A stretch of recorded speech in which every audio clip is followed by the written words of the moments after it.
Most people think that blood sugar control comes down to calories, carbs, exercise, or willpower. And that's true. But here's something that most doctors never explain. If your cells are missing key minerals, even a perfect diet can feel like it's working against you. Your workouts don't hit the same, your fasting numbers don't respond, and post-meal spikes feel unpredictable. And it's not because you're doing something wrong, it's because the internal chemistry that allows insulin to work isn't fully there. I am an exercise physiologist, and it's my job to help people reverse insulin resistance using the big rocks: muscle, movement, fiber, sleep, and targeted supplementation. However, supplements are never the foundation. They are the tools that help you get to the goal in a more streamlined way. And when the most common mineral gaps are filled, everything else that you're already doing starts working better. Not magically, not instantly, but consistently. And that's what actually changes your blood work in a positive way. So today I'm going to walk you through 4 minerals that play a direct role in glucose control, what they do, why they matter, and where to get them from real food. And also when supplementation may make sense. No hype, no extremes, just physiology. Mineral number 1, magnesium.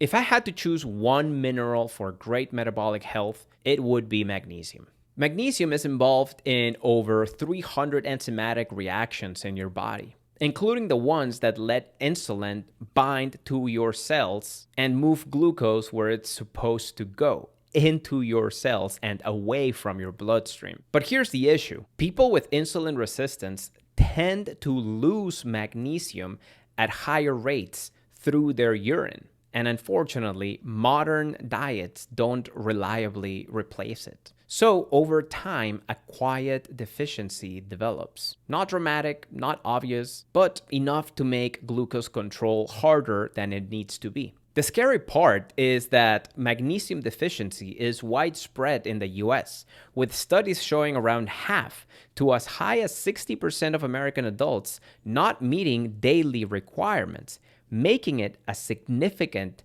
public health concern. Here's what matters the most: low magnesium, poor glucose control, poor sleep, and increased insulin resistance. When magnesium is low, insulin signaling gets noisy. Muscles don't respond to it as well. Sleep gets lighter, and stress hormones tend to run higher. And that combination alone can raise blood sugar levels. A large systematic review and dose response meta-analysis in the British Journal of Nutrition found that magnesium supplementation significantly improved fasting glucose, insulin resistance, and HbA1c in people living with type 2 diabetes. That's not a miracle. That's biochemistry being restored. Now, food first. Magnesium-rich foods include beans, lentils, leafy greens, nuts, seeds, and whole grains. That's not a coincidence. Those are the exact same food groups that help you reverse insulin resistance. And when those foods become daily, blood sugar stability usually follows. Supplements can help, especially magnesium glycinate at night. But the foundation is always food. Better insulin signaling, better sleep, better training, better blood sugar the next day. Mineral number 2, chromium, the insulin amplifier. Chromium doesn't get much attention, but it plays a key role on how insulin works. Its job is not to lower blood sugar directly. Its job is to help insulin's message land. Think of insulin like a text message that is telling your cells to absorb glucose. Chromium increases the signal strength so insulin's message can actually land. When chromium is low, insulin is still being sent out, but your cells don't usually respond well. And this is where people get confused. They think, oh, I must be carbohydrate intolerant. No, not really.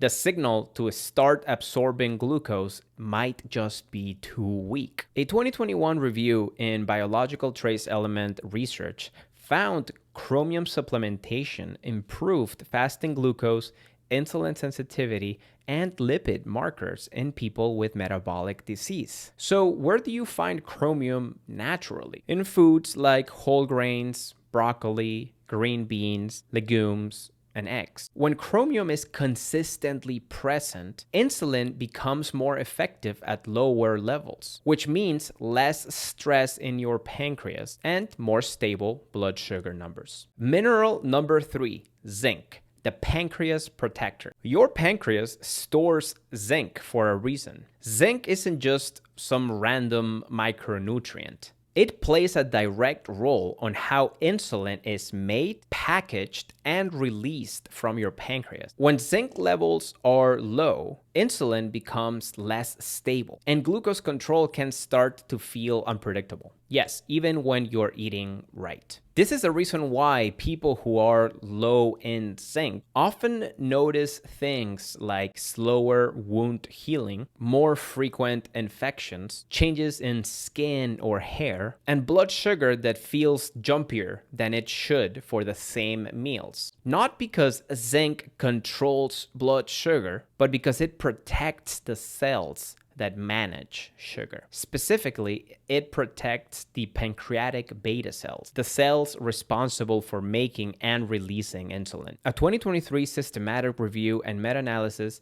published in Obesity Research and Clinical Practice looked at zinc supplementation in people who were overweight or obese and found that zinc was associated with improvements in fasting glucose, insulin resistance, and A1C. In other words, when zinc levels improved, blood sugar regulation improved as well. Now, here's the part that I want you to notice. The best sources of zinc are in the foods that we already recommend for reversing insulin resistance. Foods like beans, chickpeas, pumpkin seeds, whole grains, and seafood. So again, this isn't about chasing a supplement first. It's about building meals that restore how your body is supposed to work, not by force, but by repair. Comment guide below so we can send you free meal plans that help you reverse insulin resistance and restore insulin sensitivity to lower your blood sugar levels. It's 100% free. Mineral number 4, selenium,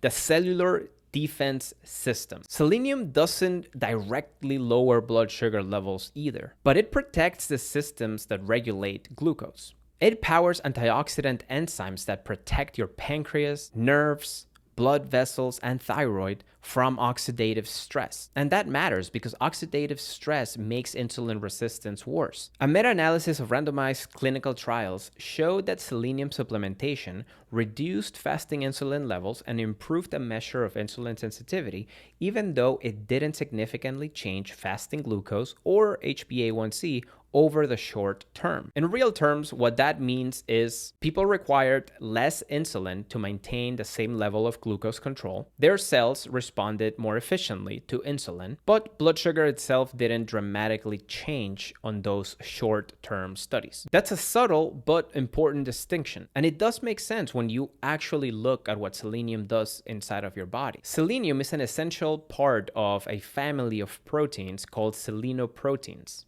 including glutathione peroxidases and others, that help protect your body from oxidative stress and inflammation. Oxidative stress is one of those things that wears down insulin signaling over time. So selenium isn't a blood sugar lowering agent like berberine, but it does support the cellular environment where insulin works better. This is a mineral that comes primarily from natural food sources. For example, Brazil nuts are very rich in selenium. 1 or 2 nuts can cover your daily needs. Seafood like tuna, sardines, or halibut, eggs, and whole grains and seeds. Unlike some nutrients where more is better, selenium actually has a U-shaped curve. Too little is a problem, but too much can actually be harmful. That's why, in this context, we are talking about food first and supplementation only if there is a documented need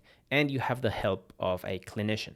So here is a quick recap and next steps. Minerals aren't magic. They are the missing ingredients that make your existing plan work better. Magnesium helps insulin signal land and improves sleep, which improves insulin sensitivity. Chromium amplifies insulin's message at a cellular level. Zinc supports your pancreas, so insulin production and release are steadier. And selenium protects the whole system from oxidative stress, so insulin can do its job. Food first, always. Then, if you and your clinician decide that it makes sense, fill the gaps with smart supplementation. So here's how you're gonna start this week.